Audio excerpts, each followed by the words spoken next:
Pues bienvenidos una vez más a nuestro estudio de la palabra de Dios. Dios les bendiga a todos y cada uno de ustedes que han estado con nosotros desde el principio de esta serie de estudios en cuanto a la venida de nuestro Señor Jesucristo. Estamos ahorita en un tema interesante porque estamos en el libro de Apocalipsis. Yo no sabía que me iba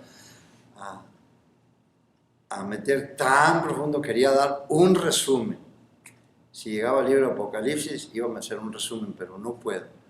Discúlpenme, pero no puedo, pero yo sé que para muchos de ustedes, como para un servidor mío, es una bendición grande. Es una bendición grande porque yo antes que ustedes, yo soy el que aprendo más. Así de que vamos a continuar con lo que estamos, en donde nos quedamos, como siempre, repaso. El repaso es importantísimo, donde nos quedamos en el estudio anterior. Capítulo 10 y el capítulo 11 de Apocalipsis dijimos que no es un paréntesis como se ha enseñado por mucho tiempo, sino que es un preludio. ¿Qué quiere decir un preludio? Un preludio es una cosa que precede a otra, pero a la misma vez le sirve de entrada o de anuncio a aquello que viene por delante. En este caso, ¿cuál es el anuncio o cuál es aquello que viene por delante? Ojo, muy importante, solo es el anuncio del toque de la séptima trompeta, y eso se encuentra ahí en el capítulo 11, verso 15 de Apocalipsis. Ya lo pasamos eso, pero se lo voy a dar de repaso. Ahí habla donde se da el toque de la séptima trompeta. Repito, es solamente el toque, porque los efectos de ese toque no se llevan a cabo hasta el capítulo 15 y pues corre hasta el 18. Pregunta: ¿qué contiene el toque de la séptima trompeta? Un recordatorio. Contienen los juicios de las 7 copas. Miren, pueden mirarlo ahí rápido, si son rápidos con la Biblia. En el capítulo 15 y el verso número 1, el juicio de las 7 copas, capítulo 15 de Apocalipsis y el verso 1. Ahí el apóstol Juan le llama a ese juicio de las 7 copas, le llama las 7 plagas postreras. ¿Por qué razón le llama a decir de esa manera? Bueno, porque son las plagas que Dios usó en Egipto.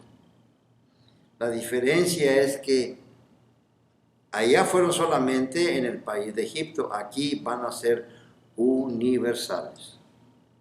Otra diferencia es que en esos 7 juicios de las copas, no todos van a ser las plagas de Egipto. Creo que son las primeras 4, los primeros 4 juicios de las copas los que tienen que ver con las plagas que se llevaron aquí en Egipto. Las otras 3 juicios restantes van directamente hacia el trono de la bestia y a su reino. Ya van dirigidos hacia ellos porque ya es la consumación del plan de Dios. Nomás estoy dando la entrada para cuando nosotros lleguemos ahí. Por ejemplo, miren, el capítulo 16 y el verso 1 y 2, ahí ya se llevan a efecto los juicios de las 7 copas. En el capítulo 16, vamos a leer primeramente el verso 1 y el verso 2, es muy interesante. Quiero animarlos para que vean lo que viene por delante. Este solamente es un adelanto. Dice en el capítulo 16 y el verso 1, oí una gran voz que decía desde el templo, que está allá en el cielo, no es el templo aquí, desde el templo, a los 7 ángeles, id y derramad sobre la tierra las 7 copas de la ira de Dios. Una pequeña pausa aquí. Aquí miramos a 7 ángeles que reciben una doble orden directamente del trono de Dios, pues de Dios mismo, ¿verdad? Y la orden es que deben de ir, primeramente, deben de ir uno, son 7 ángeles, uno seguido del otro, y cada uno de ellos debe de vaciar su copa con rapidez, seguido uno del otro. Me pausa. De antemano les digo, los juicios de las 7 copas ya son casi al final de la tribulación. Hay expositores bíblicos que dicen meses, pero muchos no están de acuerdo en eso. Pero hay otros que dicen que son semanas, bueno, están más cerca. Hay otros que dicen que son días. Hay otros que dicen que son horas, porque son ininterrumpidos, un juicio sobre otro, rápido. Viene uno, y viene el otro, y viene el otro, y viene el otro. Entonces, ya es al final de la tribulación. Primeramente, recuerden una cosa, dice que son plagas postreras. La palabra postreras, que es últimas, las últimas. Son las últimas y finales, o finales juicios o finales plagas en las cuales la ira de Dios llega a la consumación de su plan que Él terminó desde antes de los siglos en Cristo Jesús. Miren el verso 2. El primer ángel derramó su copa sobre la tierra y vino una úlcera maligna y pestilente sobre los hombres que tenían la marca de la bestia y que adoraban su imagen. Tomen mucha atención en este verso número 2. Primeramente, la palabra vino, del verbo venir, pero en el idioma griego, una forma verbal, en el idioma griego, esta palabra vino sugiere que la úlcera maligna y pestilente, que es el juicio que viene en la primera copa, surge o aparece en una forma súbita, de repente, en el cuerpo de las personas, sin que las personas tengan una explicación o entiendan el origen de esa úlcera que apareció de repente en sus cuerpos. Eso es lo que más o menos describe el texto original de esta escritura. Ahora, algo que debemos de notar ahí es que dice que el juicio viene exclusivamente para los que tienen la marca de la bestia. Quiere decir que va a haber una gente que no se van a someter a la voluntad del anticristo y van a creer en el Mesías. Ellos van a ser librados de esta plaga. Va a tocar solamente a los que ya, me estoy adelantando porque la marca viene en ese capítulo 13 que vamos a entrar con la ayuda de Dios hoy en este estudio. Por eso estoy dando esto adelantado. Entonces el juicio de las 7 copas viene, todos los juicios vienen ya exclusivamente para los que ya aceptaron la marca del anticristo, la marca de la bestia. Los demás, estos que no se sometieron a la voluntad del anticristo, está tremendo. Y estamos hablando, muchos de ellos son gentiles. Que muchos de los judíos para este punto ya murieron masacrados por el anticristo. Ahorita vamos más adelante, ahorita lo vamos a ver. Ahora, si los juicios de las 7 copas no se llevan hasta el capítulo 15, entonces, ¿qué son los capítulos 12, 13 y 14? Esto es muy importante, porque son capítulos intermediarios, porque traen mucha información importante para nosotros. Porque ya estudiamos en el estudio pasado el capítulo 12, ¿se acuerdan? Vamos a dar un repaso rápido para entrar al capítulo 13. Pero son importantes porque en estos 3 capítulos, 12, 13 y 14, nos habla de 7 personajes que van a tener ¿cómo se llama? Una aparición protagónica, o sea, son personajes principales que vamos a ver en la segunda parte de la tribulación.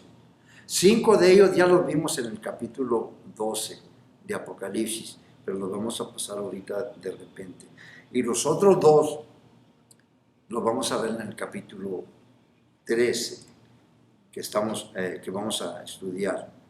Entonces, abran sus Biblias en el capítulo 12 de Apocalipsis. Y miren en el verso 1, vamos a empezar por los personajes, esos que estoy diciendo que aparecen en esos 3 capítulos. Vemos al primer personaje, dice en el capítulo 2 y el verso 1 de Apocalipsis, aparece una mujer vestida del sol y con la luna debajo de sus pies y sobre su cabeza una corona de 2 estrellas, ¿verdad? Ya dijimos que esa mujer no es la Virgen María, no es la iglesia, como se enseña en muchas partes, sino que es la nación de Israel.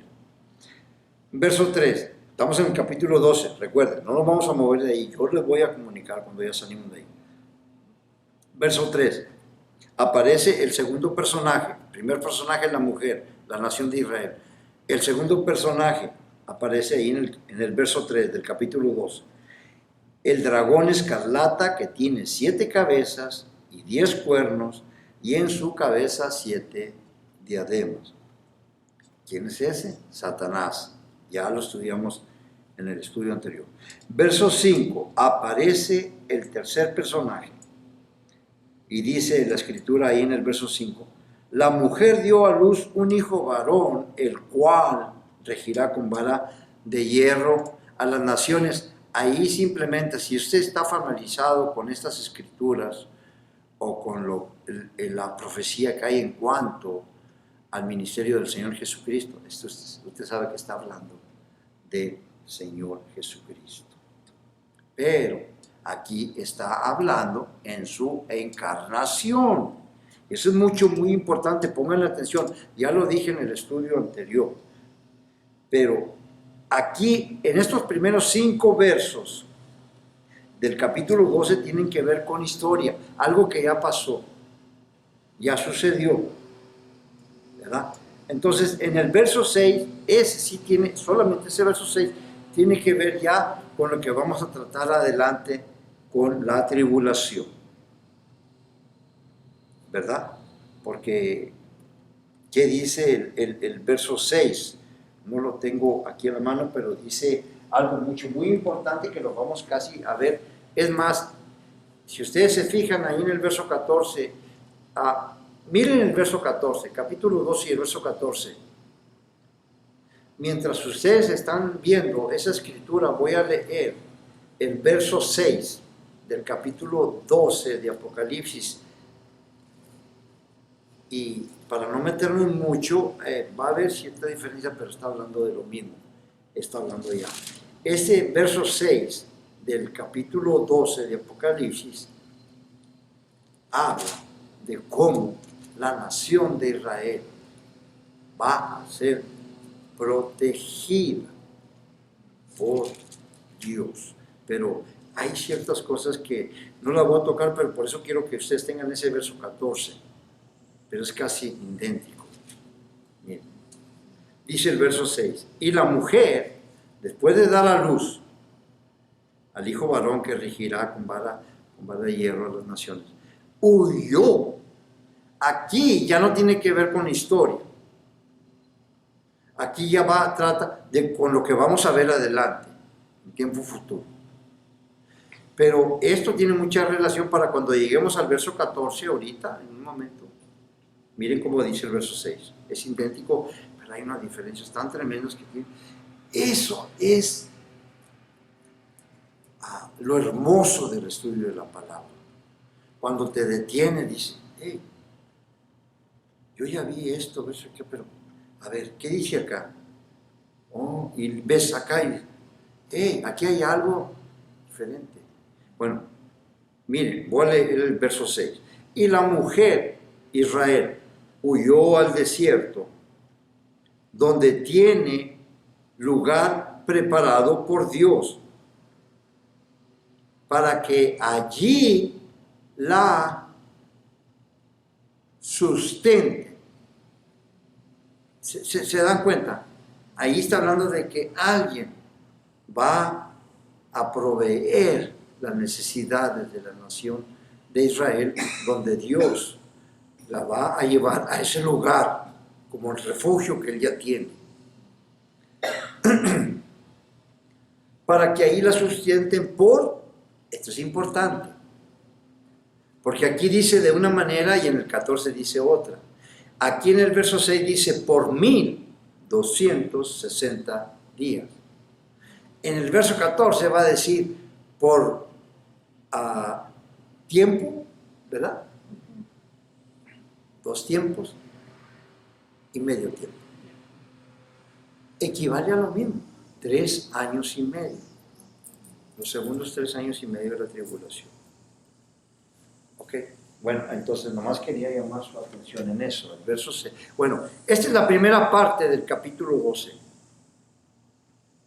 Las otras 2 partes tienen mucho que ver. No nos vamos a entretener mucho de ahí, nomás en la tercera parte. La segunda parte, del verso 7 al verso 12, habla de la guerra que hay en el cielo, ¿verdad? Donde ya interviene el cuarto personaje, que es el arcángel Miguel, y sus ángeles en guerra, en batalla, con el dragón, que es Satanás, y sus ángeles allá en el cielo. Y del verso 13 al verso 17 está la otra parte. 3 partes está el verso 12, para que ustedes cuando lo estudienlo de esta manera. Del verso 13 al verso 17 ya habla de otra guerra, de otra batalla, pero en la tierra.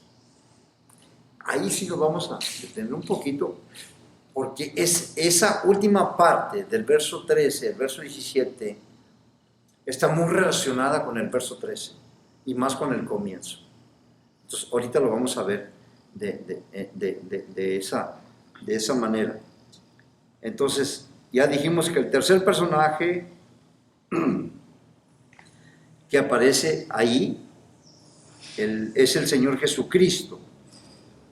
Y el cuarto personaje, verso 7, allá vamos a entrar a la segunda parte, ¿verdad? Del capítulo 12. Son 3 partes. La primera parte, fondo histórico. La segunda parte, guerra en el cielo. La tercera parte, guerra en la tierra. Vamos a entrar a la segunda parte, pero de pasada, rápido. Verso 7. Aparece el cuarto personaje, que es el ángel Miguel, en una gran batalla en el cielo contra el dragón y sus ángeles, ¿verdad? Ya dijimos que del verso 7 al verso 12 está la batalla en el cielo. ¿Por qué? Porque ha llegado el momento en que Satanás sea expulsado del cielo y echado a la tierra. Dice ahí en el verso 7, y no se halló lugar para ellos. O sea que Miguel ganó la batalla. Quisiera hablar mucho más de eso, pero no, vámonos derecho. No se halló ya lugar para Satanás y sus ángeles, sus demonios ahí en el cielo. Quiere decir, con esas palabras que dice ahí, quiere decir que los ángeles de Dios, los ángeles a cargo de su capitán, el arcángel Miguel, registraron centímetro por centímetro en cada rincón del universo. No va a quedar ningún demonio en el cielo. Todo. Satanás, juntamente con todos sus demonios, van a ser echados a la tierra. Y eso nos dice de la completa derrota de Satanás, aunque no tanto así, pero ya. Se va a completar cuando él ya sea echado en el lago de fuego. Él ya fue sentenciado, fue enjuiciado. Ellos no tienen redención como nosotros, los seres humanos. Satanás y sus demonios, ellos ya saben para dónde van. No hay redención para ellos. Los únicos que tenemos esa esperanza de redención somos nosotros, los seres humanos. Es por eso que Dios nos apresura a nosotros que llevemos las buenas nuevas del Evangelio. Ahora, al finalizar, aquí hay 3 cosas importantes. Porque ya les dije, del verso 7 al verso 12, ¿verdad? Bueno, me brinqué unos versos, se los van a leer, es responsabilidad de ustedes, Es como dicen en los americanos, ustedes en inglés. Se los dejo de homework, se los dejo de tarea.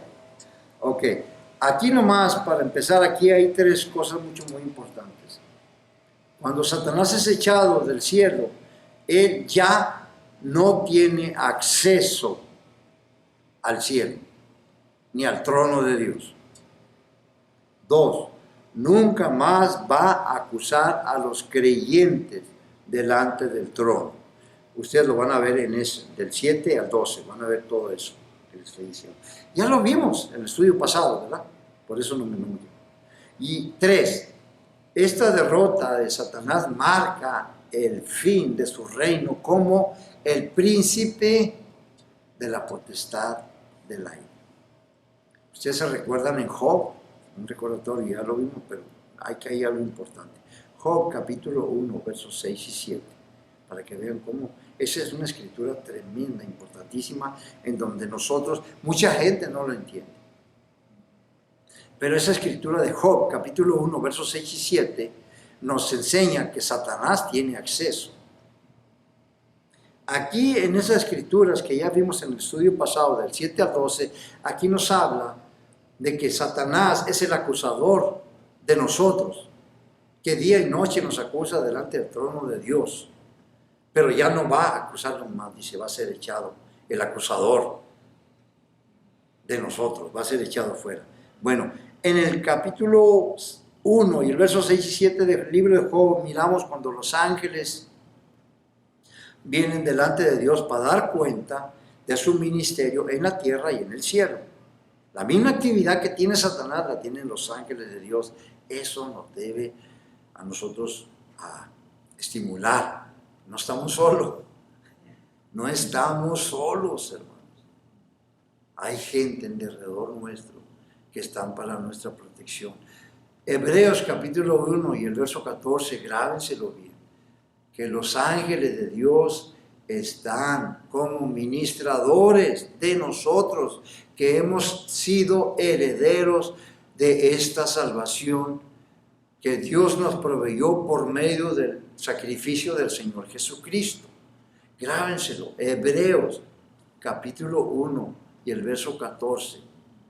Entonces, aquí miramos a los ángeles viniendo a dar cuentas a Dios. Nomás que lo menciona el ejército del cielo, no sé cómo, pero son los ángeles. Pero dice que en medio de ellos ahí venía Satanás, como un Judas entre los apóstoles, ¿no?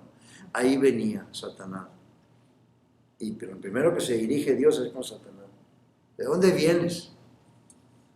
Ya en el verso 7.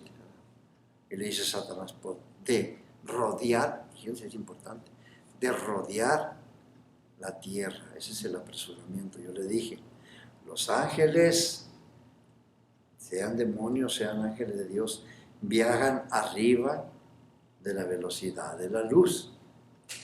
Ellos pueden estar de un momento a otro, pueden estar en la presencia de Dios en el tercer cielo y pueden cruzar segundo y primer cielo y llegar a la tierra.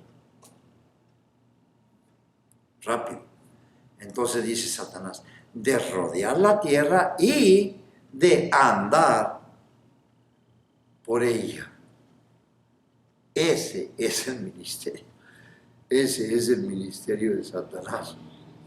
Por eso Pablo en Efesios capítulo 2, y el verso 2 le llama el príncipe de la potestad del aire. Ese es su reino, la tierra y el aire. Ahora, primera de Pedro, capítulo 5, el verso 8, grábenselo bien. Dice que el diablo como león rugiente andar,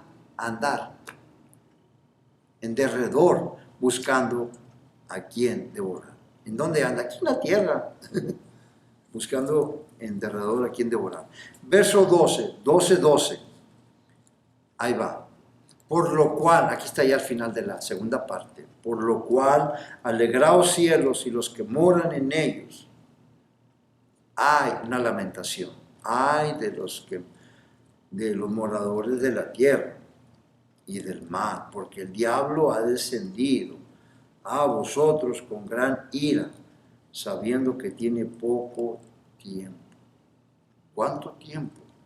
Pues lo que queda de la tribulación. O sea, su tiempo verdadero ya de Satanás son 3 años y medio, que viene siendo el reinado del anticristo. Y vamos a hablar de eso. Miren, este estudio está muy importante. Por eso estoy tomándolo con mucha calma, aunque me pase de la hora. Tomen mucha atención. Ustedes que están aquí y los que me están viendo. Es muy importante. Pues que Satanás, cuando es echado a la tierra, inmediatamente pone al anticristo como el gobernante de todo el mundo. Inmediatamente después de que es expulsado del cielo y echado a la tierra. Inmediatamente. Y por eso es importante el estudio de la palabra. Pero me llama la atención que la purificación del cielo, porque se purifica, ya no hay nadie, ya no está Satanás, ya no está ningún demonio. La purificación del cielo contiene la destrucción de la tierra. Pero esa es parte del juicio de Dios que Él ha anunciado.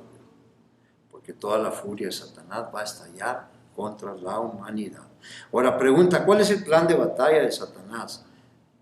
Hablando de la fase terrenal en esta guerra contra Dios, porque ya es echado a la tierra. Bueno, la respuesta es, como se dice, ¿verdad? Brutalmente sencillo. Él quiere eliminar y ese es su deseo, eliminar a todos los que le sirven a Dios.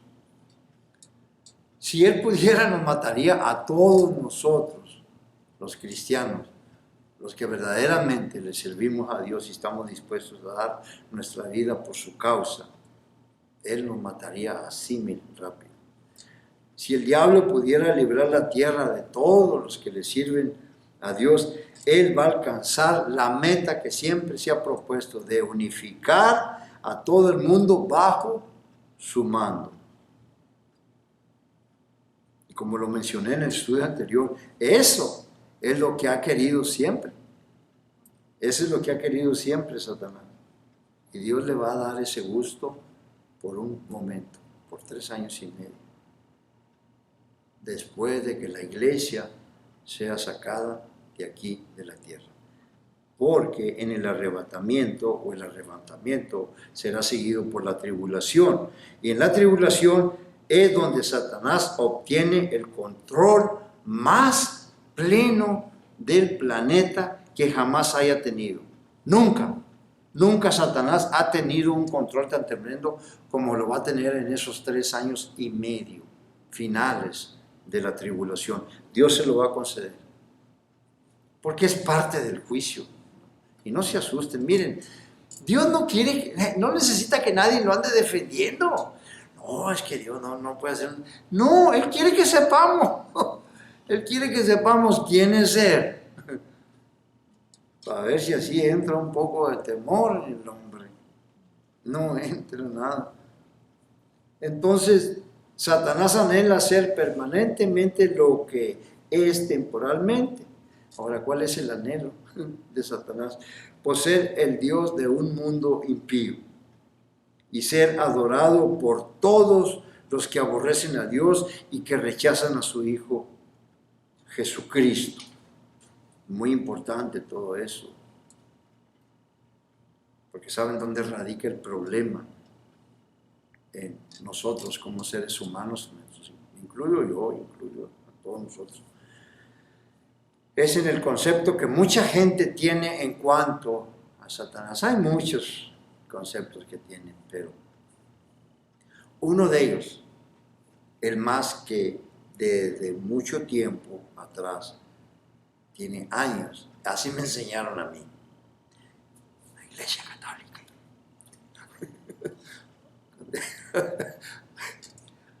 What? Uno de los mitos más populares y más difundidos en el mundo en relación a Satanás es el que lo representa a él primeramente en su apariencia, con un trinche, ¿verdad?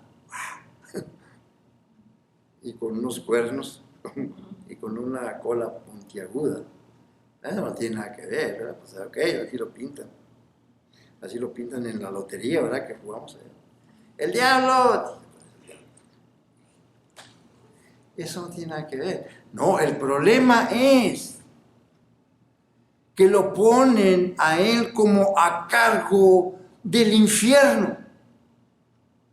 Y él no está en el infierno y nunca ha estado en el infierno. Nunca ha estado ahí. Él va a ir ahí después del milenio.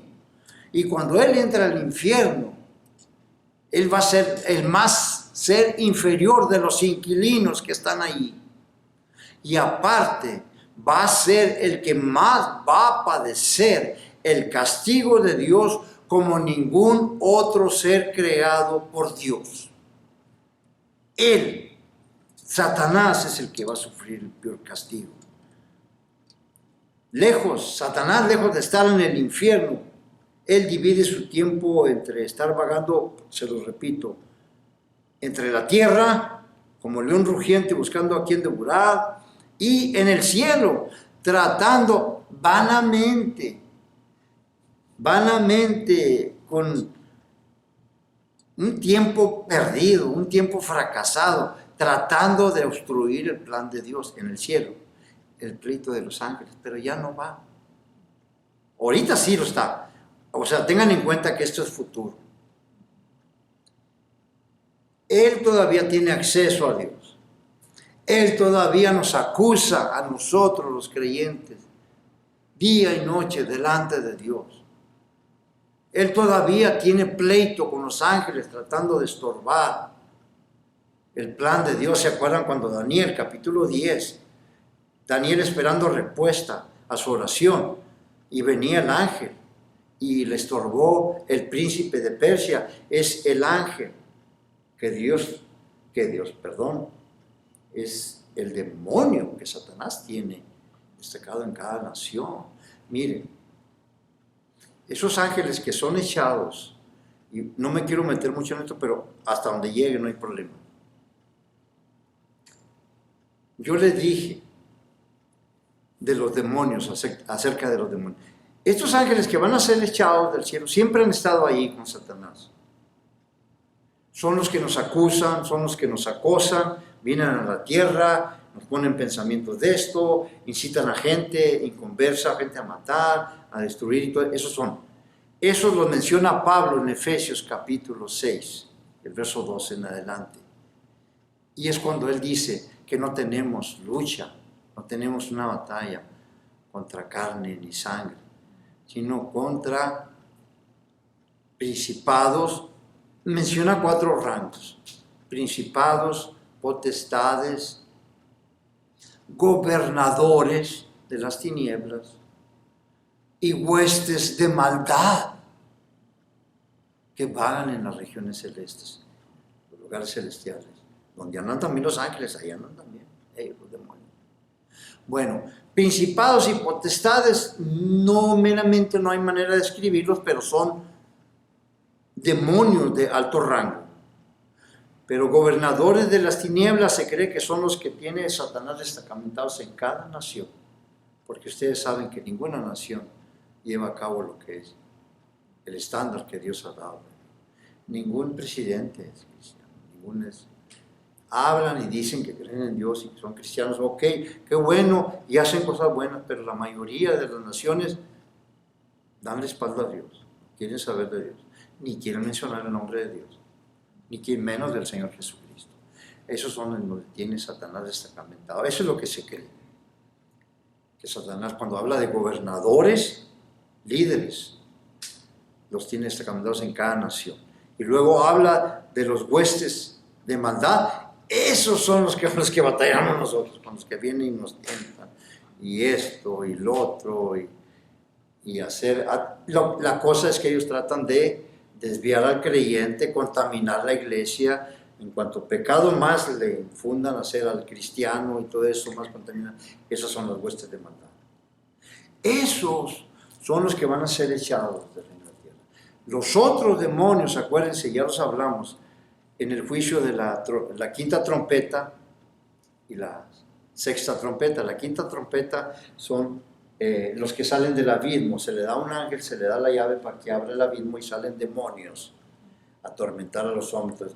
Esos demonios han estado encerrados por siglos y son sueltos en la tribulación. En la sexta trompeta habla de los 4 ángeles en el río Éufrates que están atados, y viene el ángel por orden de Dios, un ángel de Dios, y los desata.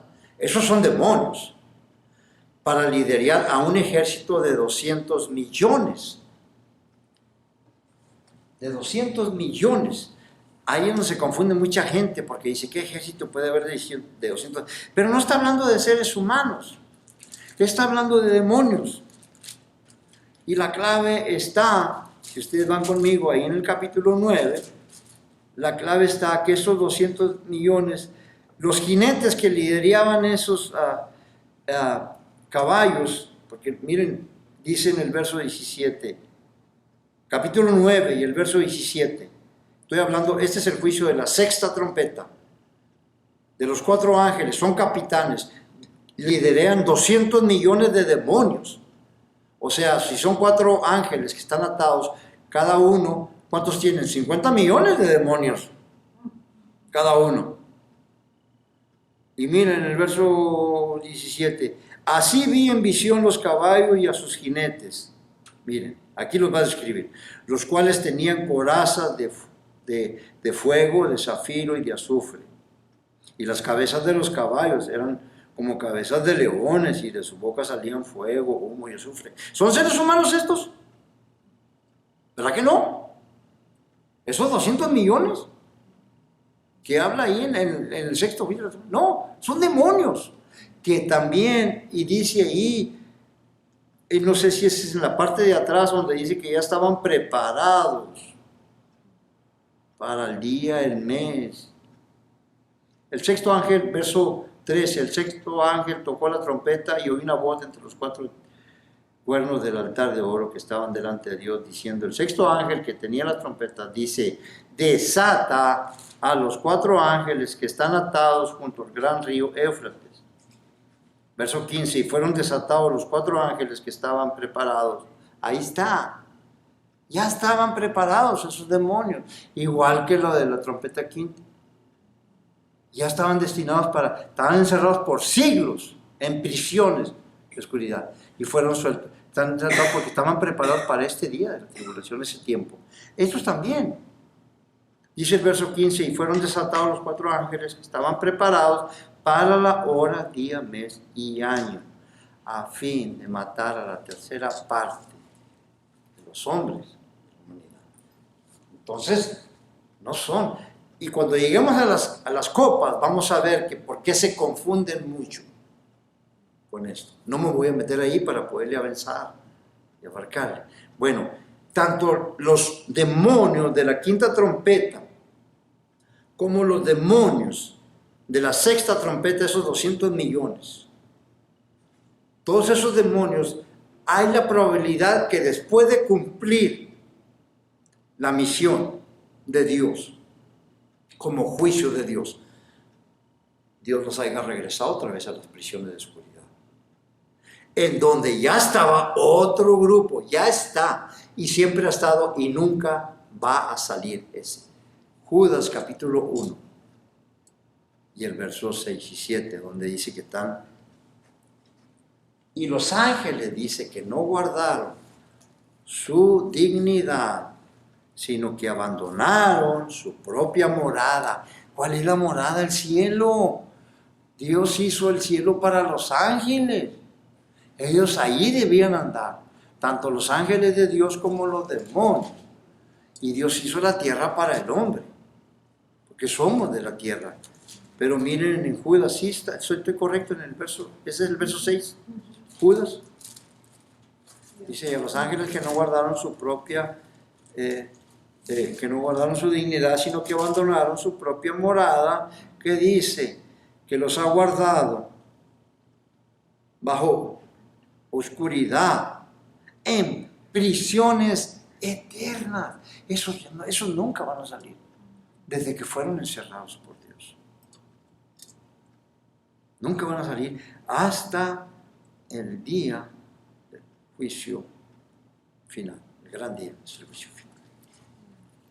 Entonces, son muchos demonios. Para que nosotros sepamos verdaderamente con quién estamos lidiando. Ok, ya dijimos verso 7 al 12, la guerra en el cielo. Ahora, versos 13 al 17 se encuentra la batalla de la tierra. La batalla en la tierra, porque ya es echado Satanás en la tierra. Y esto nos conecta, eso sí, aquí nos vamos, nos conecta con el verso 3, con el capítulo 13. Miren, capítulo 12 de Apocalipsis, vayan conmigo, regresen para acá conmigo. Capítulo 12 de Apocalipsis y el verso 13. Del verso 13 al verso 17 está la batalla en la tierra. Ya fue echado Satanás del cielo, ahora viene en la tierra.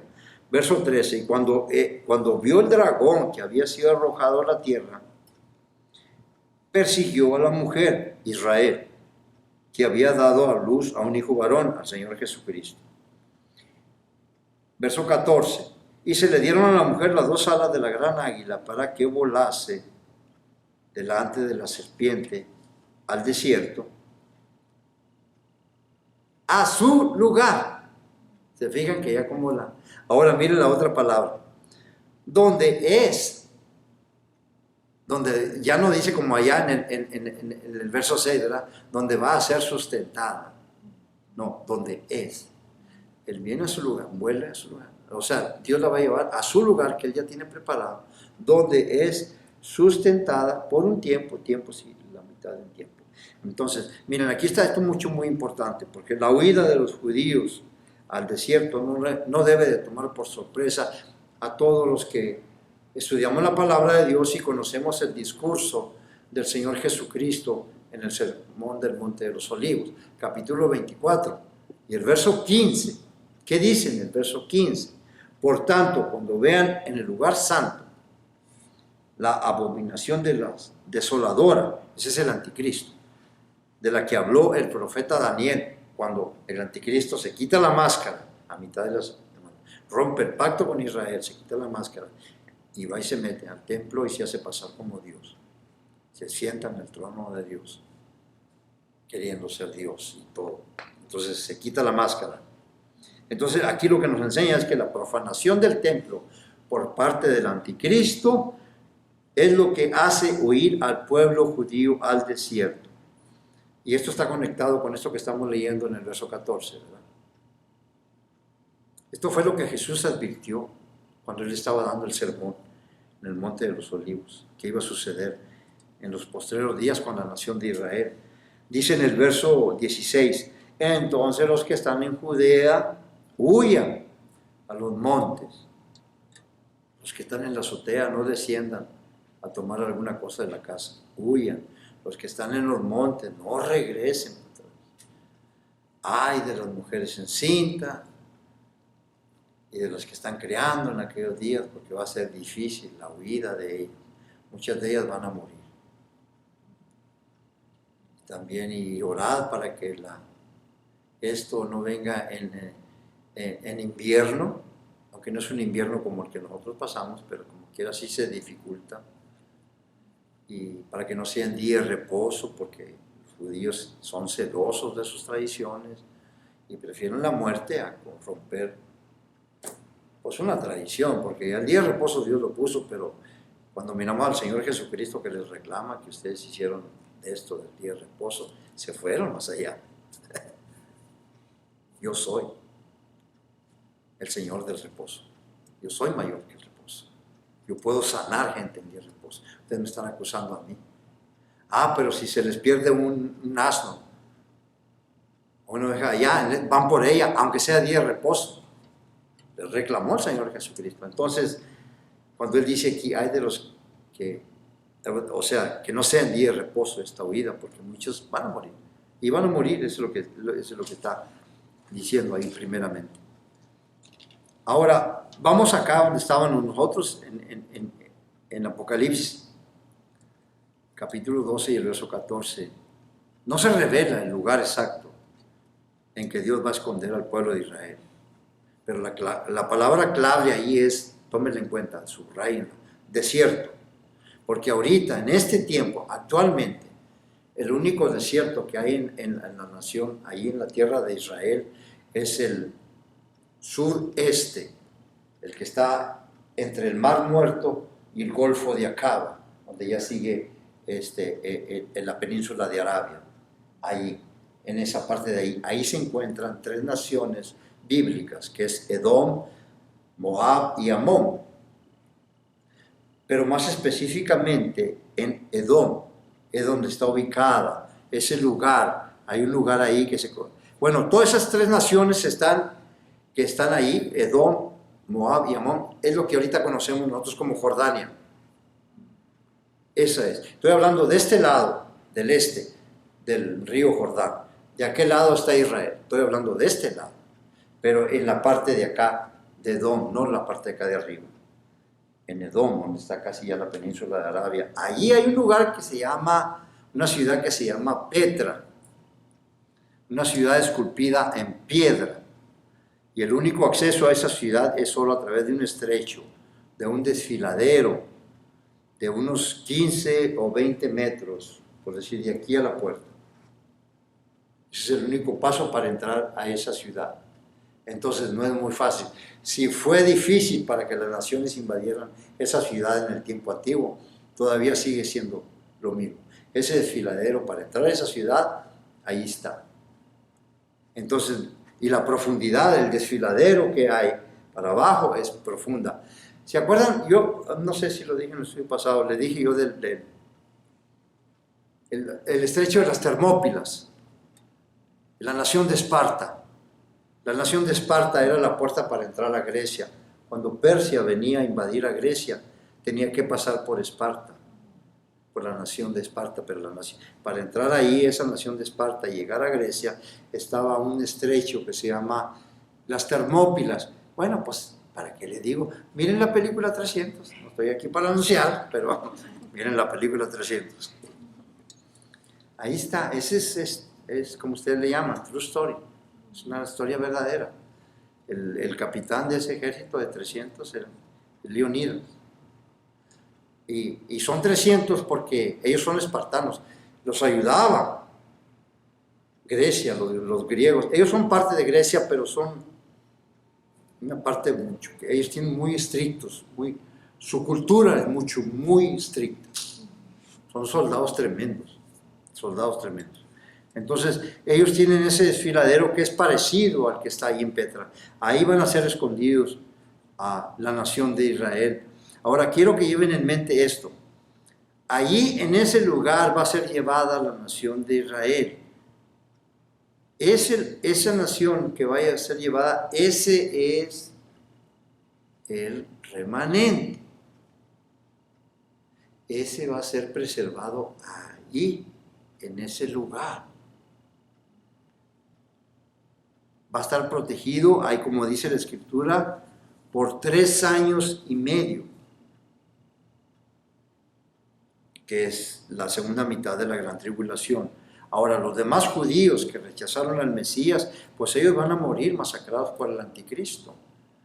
Y otros judíos van a morir por los juicios que vienen ahí, los desastres que vienen por medio de los juicios de Dios. Ahora, cuando tengan tiempo, estudien Zacarías, capítulo 13, verso 8 y 9, ahí habla donde las 2/3 partes de la nación de Israel van a perecer. Solo una primera parte va a quedar. Este es el que va a ser guardado aquí. Zacarías capítulo 13, verso 8 y 9. Ahora, entonces la situación de Israel en ese tiempo, cuando se desate la persecución del anticristo sobre él, va a ser algo trágico y va a ser terrible. Y los judíos van a estar desesperadamente necesitados de ayuda. Acuérdense que ya para este momento todavía no entramos al capítulo 13, pero ahí ya va a ser impuesta la marca de la bestia. La marca de la bestia no va a ser impuesta en los 3 primeros años. Desde ahorita les voy para ir comprendiendo verdaderamente esto. La marca de la bestia no son en los 7 años. No, la marca de la bestia es en los 3 años y medio finales. Entonces, nadie puede comprar, nadie puede vender. Entonces, ¿cómo le van a hacer a esa gente que van a estar ahí adentro? Bueno, ellos van a necesitar la ayuda desesperadamente. Cualquier ayuda que puedan recibir, la van a recibir. Y Dios en su providencia va a hacer que algunas personas le ayuden. Ya estoy, ¿verdad? Qué rápido se fue, ¿verdad?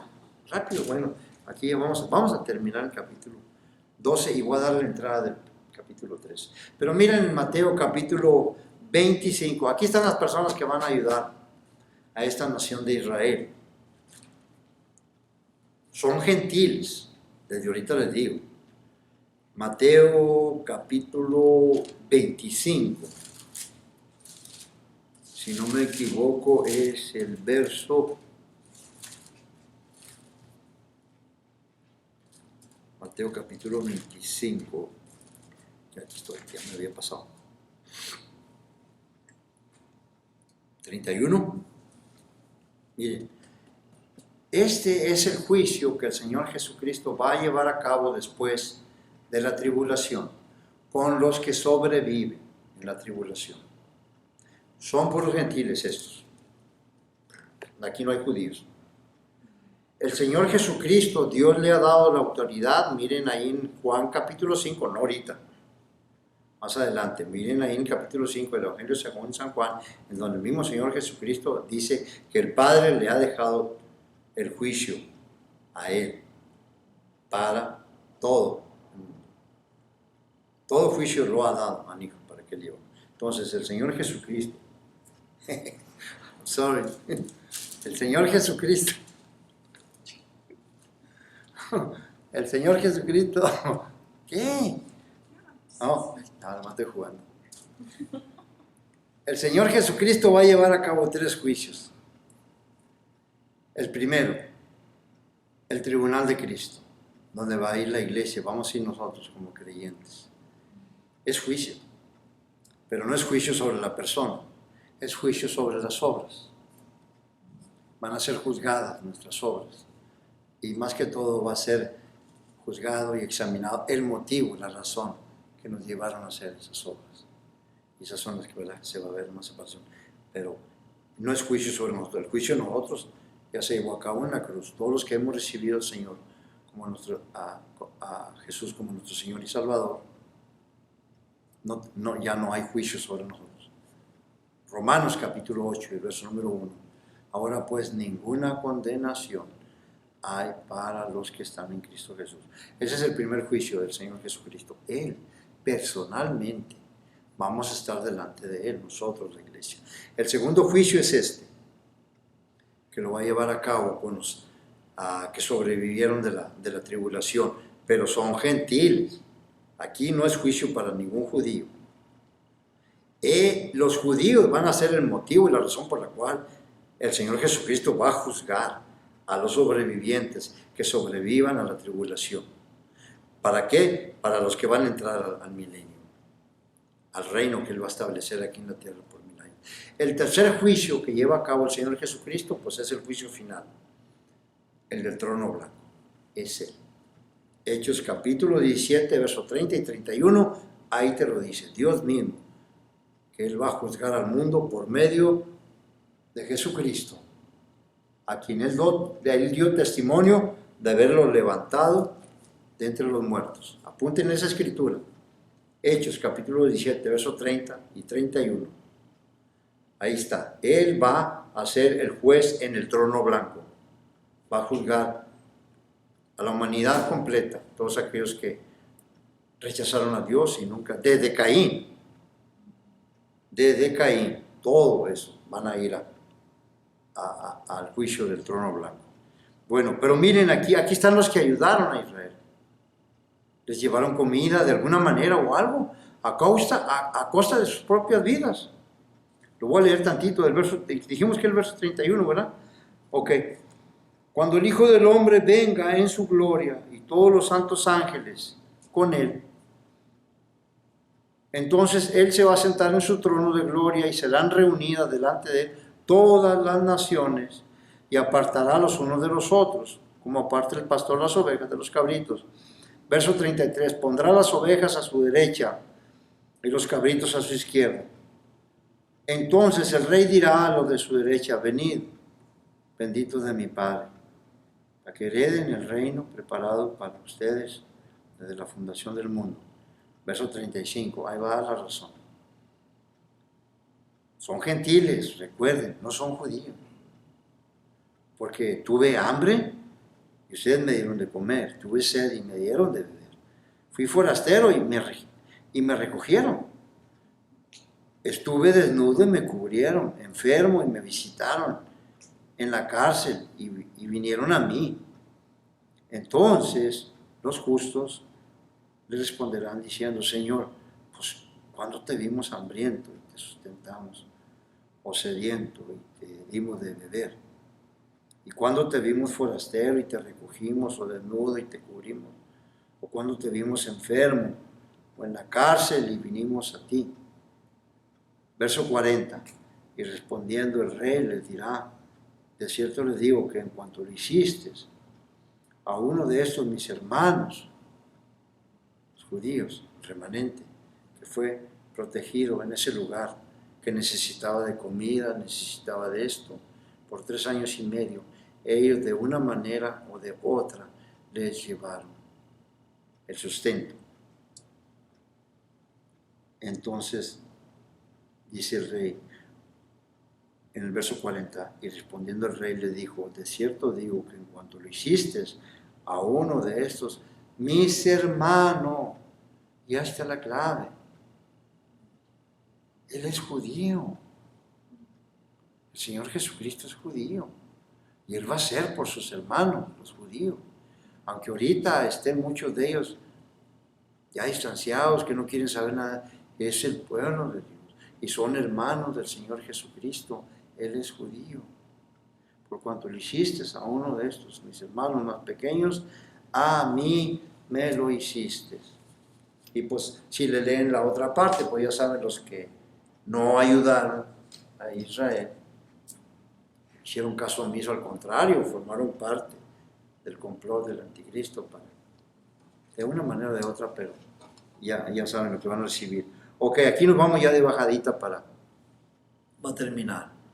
Ahora, no solo Dios usará provisionalmente a los creyentes, esos gentiles que mostrando la autenticidad de su fe en Cristo, al ayudar a los judíos que estaban siendo perseguidos aún a riesgo de sus propias vidas.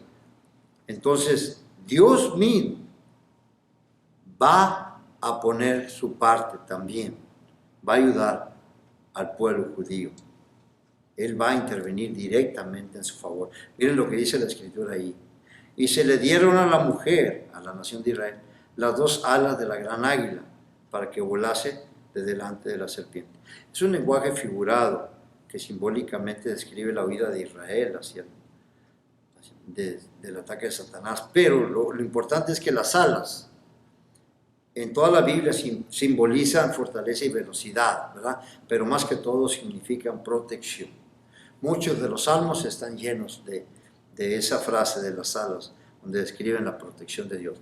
El Salmo 91, ese es el más conocido, porque ahí miramos la seguridad y la protección que Dios ofrece a su pueblo, tanto judío como a su pueblo, la iglesia, ¿verdad?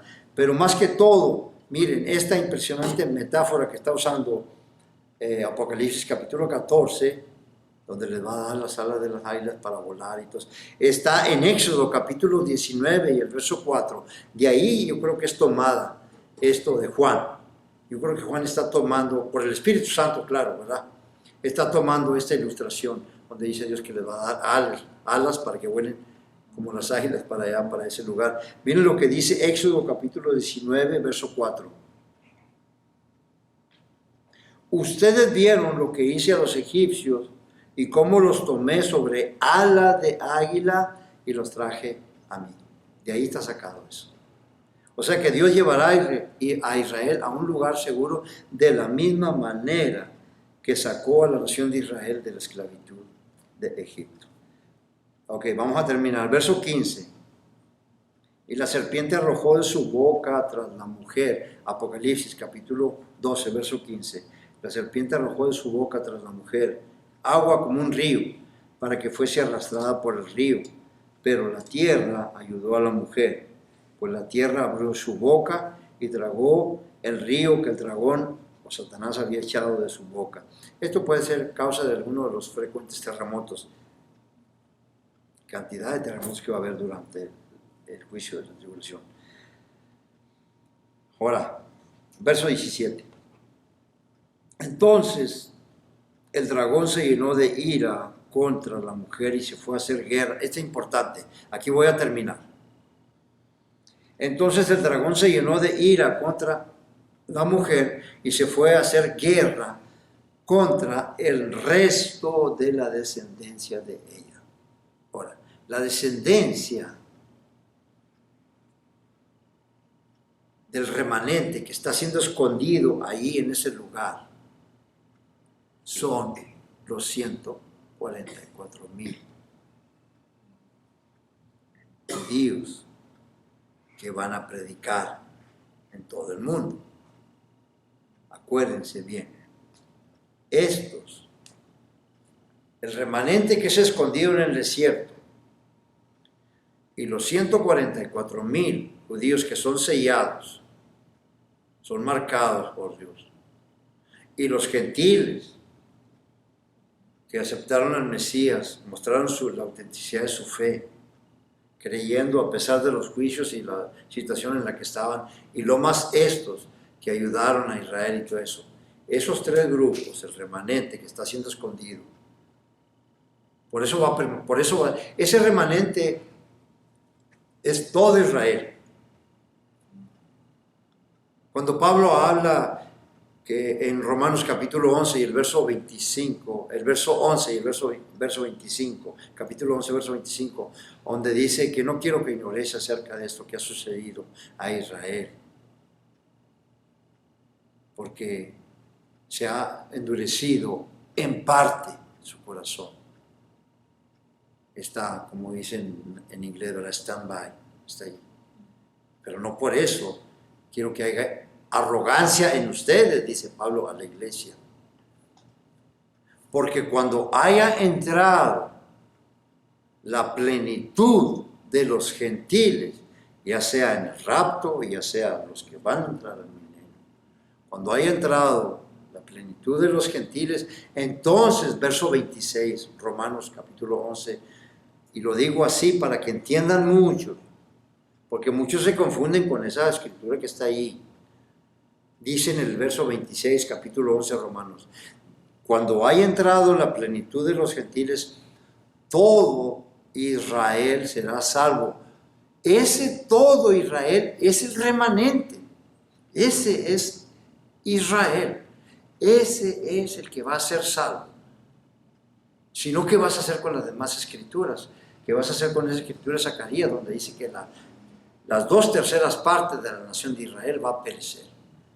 Ahora, miramos también en el Sermón del Monte de los Olivos del Señor Jesucristo que muchos hermanos judíos van a entregar a los mismos hermanos judíos a otros anticristo.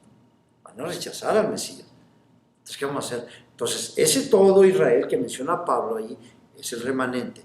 Y ese remanente va a permanecer porque va a estar protegido por 3 años y medio en ese refugio que Dios lo va a llevar a cabo ahí en el desierto.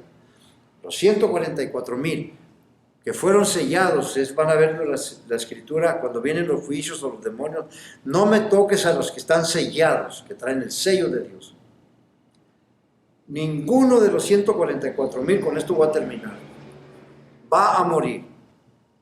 Si acaso posiblemente vaya a morir uno, no lo sabemos, pero hasta donde yo sé, porque la Biblia no me lo menciona.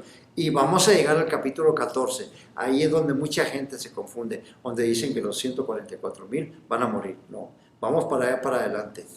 Así de que no se me pierda ninguno de los estudios. En el otro estudio, con la ayuda de Dios, vamos a ya terminar este intervalo o estos capítulos intermedios, que es el 13 y el 14, es el Unpromised. Ni americano, ¿no? I'm sorry. Les prometo, 13 y 14, ahí en el 14 habla de los 144,000. Y ahí van a ver que ellos van a entrar juntamente con el remanente vivos y los gentiles que ayudaron a Israel y mostraron su fe en el Señor Jesucristo desde los primeros mártires de los primeros 3 años y medio, y los segundos van a entrar. Y son los que están en el juicio que miramos, el capítulo 25 de Mateo, donde dice: venid al gozo de mi Padre y entrar. Ahí está hablando de esos gentiles que verdaderamente merecen estar en el reino de Dios. Bueno, Dios les bendiga. Nos vemos en otro estudio con la ayuda de Dios.